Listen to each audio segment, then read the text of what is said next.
Hello guys, welcome back to my channel. আজকে তোমাদের সামনে নিয়ে এসেছি একটা নতুন রেসিপি। এই রেসিপিটা আজকে আমার মা রান্না করছে, তার জন্য দেখো নিয়ে নিয়েছে দুটো বেগুন। আর এই বেগুনটা দুটো নেওয়া হয়েছে, আজকে স্পেশাল একটা রেসিপি করা হবে।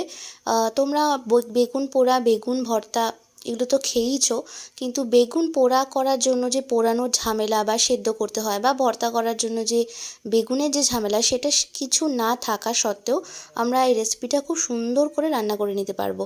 সো সেই প্রসেসটাই দেখানো হচ্ছে। আর অবশ্যই বেগুনের তোমরা যে কোনো রেসিপিই করো না কেন, সব সময় কিন্তু বেগুনের খোসাটা এরকমভাবে ফেলে তারপরেই কিন্তু বেগুনটাকে রান্না করা উচিত। কারণ বেগুনের খোসাটা একদমই খাওয়া উচিত না, কারণ বর্তমান সময়ে যা সবজি সেইগুলো সবই প্রায় বেশিরভাগই ওষুধ দেওয়া থাকে, এবং বেশিরভাগই আমাদের খোসার মধ্যেই কিন্তু বাইরের থেকে সেই কোটিনটা থাকে, মানে বাইরে থেকে স্প্রে করা হয়। তো সেই কারণে সব সময় বেগুনের খোসা ছাড়িয়েই রেসিপিতে করা উচিত। তারপর দেখো আমরা নেক্সট স্টেপে চলে এসেছি। এখানে আমি ধনেপাতা বেছে নিয়েছিলাম, বেছে ধুয়ে সেটাকে আমি এরকম ভালো করে চপ করে নিচ্ছি, এরকম একটা চপারের সাহায্যে। তোমাদের কাছে চপার না থাকলে তোমরা কিন্তু এরকম কুচিয়েও নিতে পারো, হাতে কুচিয়ে নেওয়াটাও যায়, তবে চপ করলে খুব মিহি চপ হয় আর খুব ফাইন চপ হয়, তাড়াতাড়িও হয়। তারপর দেখো একটা কড়াইয়ের মধ্যে, কড়াইটা পুরোপুরি গরম হয়ে গেছে, এখানে সর্ষের তেল দিয়ে দিয়েছি। এখানে টোটাল 2 থেকে 3 চামচ সর্ষের তেল আছে। তারপর এখানে দিয়ে দিলাম হচ্ছে 1 চামচ কালো জিরে। কালো জিরে ফোড়নটা যখন হয়ে যাবে, তারপর আমরা বেগুনগুলোকে ধুয়ে দেবো। আর অবশ্যই বেগুনগুলোকে কাটার পর কিন্তু 3 থেকে 4 বার জল চেঞ্জ করে ভালো করে ধুয়ে নিতে হবে। আর এরকম সাইজের কাটলে এই রেসিপিটাতে খুব ভালো টেস্ট হয়, এবং খুব তাড়াতাড়ি বেগুনটা আমাদের ভাজা বা সেদ্ধ করা হয়ে যায়। তো এখানে দেখো ভালো করে মিক্স করে নিতে হবে তেলের মধ্যে দেওয়ার পরে। তারপরে এখানে দিয়ে দেবো 1 চামচ নুন। নুনটা কিন্তু একদম প্রথমে দেওয়া যাবে না, প্রথমে কিছুক্ষণ যাওয়ার পর তারপরে নুনটা দিতে হবে, তাহলে বেগুনটা থেকে জলটা রিলিজ করবে। তারপরে স্টেপটা দেখো, এখানে দুটো কাঁচা লঙ্কা নিয়ে নিয়েছি। যেহেতু তোমরা জানো বেগুন পোড়া বা বেগুন ভর্তায় আমরা কাঁচা লঙ্কা দিই, তো সেই কারণে এখানে তোমাদের ঝাল স্বাদ অনুযায়ী যেরকম তোমরা ঝাল খাও ঠিক সেরকমভাবে কাঁচা লঙ্কাটা দিতে হবে। এখানে আমরা বেশি ঝাল দিইনি, আমরা এখানে দুখানা কাঁচা লঙ্কা এরকমভাবে কাঁচি দিয়ে কেটে নেওয়া হয়েছিল। তারপরে বেগুনটা দেখো আবার অনেকটাই ঢাকা দিয়ে রেখেছিলাম, ঢাকা দিয়ে রান্না করলে বেগুনটা খুব তাড়াতাড়ি সেদ্ধ হয়ে যায়। তারপরে ঢাকনা খোলার পর এখানে কাঁচা লঙ্কাগুলোকে দিয়ে দেওয়া হয়েছে। তারপর এখানে 1 চামচ হলুদ গুঁড়ো দিয়ে দেওয়া হয়েছে। তারপর ভালো করে মিক্স করে নিতে হবে।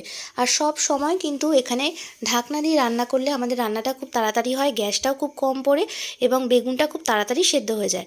কিছুক্ষণ ঢাকনা দিয়ে রেখেছিলাম, তারপর আবার দেখো ঢাকনাটা খোলার পরে আমরা এখানে যে ধনেপাতাটা চপ করে রাখা হয়েছিল সেই সব ধনেপাতাটা এখানে দিয়ে দেবো।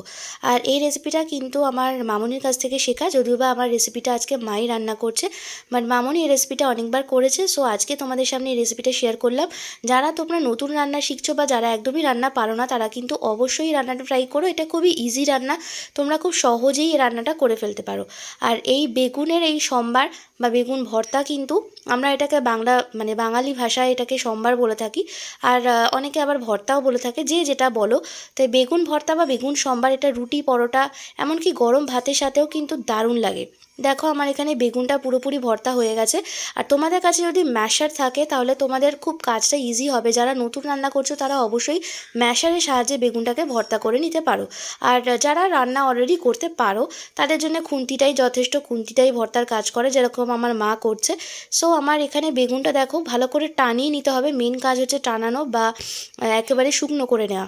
দেখো আমার এখানে রেসিপিটা পুরোপুরি রান্না হয়ে গেছে, দেখতে কতটা সুন্দর হয়েছে। এবার দেখা যাক আমার মামুনি খেয়ে কি বলে, মামুনির কেমন লেগেছে। বেগুন ভর্তাটা কেমন হয়েছে বল ভাই? দারুণ হয়েছে বেগুন ভর্তাটা। এটা মানে না সেদ্ধও করিনি, পোড়ায়ও নি, না পুড়িয়ে বেগুন ভর্তা। ভেজে হ্যাঁ, করেছিস, হুম, ভালো হয়েছে খেতে। কত সহজ আর কি তাড়াতাড়ি হয়ে যায়। বেগুনটা তো তাড়াতাড়ি সেদ্ধ হয়ে যায়, ঢাকা দিয়ে দিয়ে করি আমি, একদম ফার্স্ট ক্লাস সেদ্ধ হয়ে যায়, আর খুব তাড়াতাড়ি খুব কম সময়ের মধ্যে রান্নাটা কমপ্লিট হয়ে যায়। সো গাইস, তোমরা দেখতে পারলে আমার এখানে বেগুন ভর্তার রেসিপিটা পুরোপুরি কমপ্লিট হয়ে গেছে। আশা করি ভিডিওটা তোমাদের ভালো লাগবে। ভালো লাগলে একটা লাইক করে দিও, আর চ্যানেলটাকে যারা নতুন দেখছো চ্যানেলটাকে প্লিজ সাবস্ক্রাইব করে চ্যানেলের সাথে থেকো। তাহলে তোমাদের সাথে আবার পরবর্তী অন্য কোনো ভিডিওতে দেখা হবে। ততক্ষণের জন্য তোমরা সবাই সুস্থ থাকো, ভালো থাকো, সাবধানে থাকো। ভিডিওটা শেষ করছি এখানেই, দেখা হচ্ছে খুব তাড়াতাড়ি।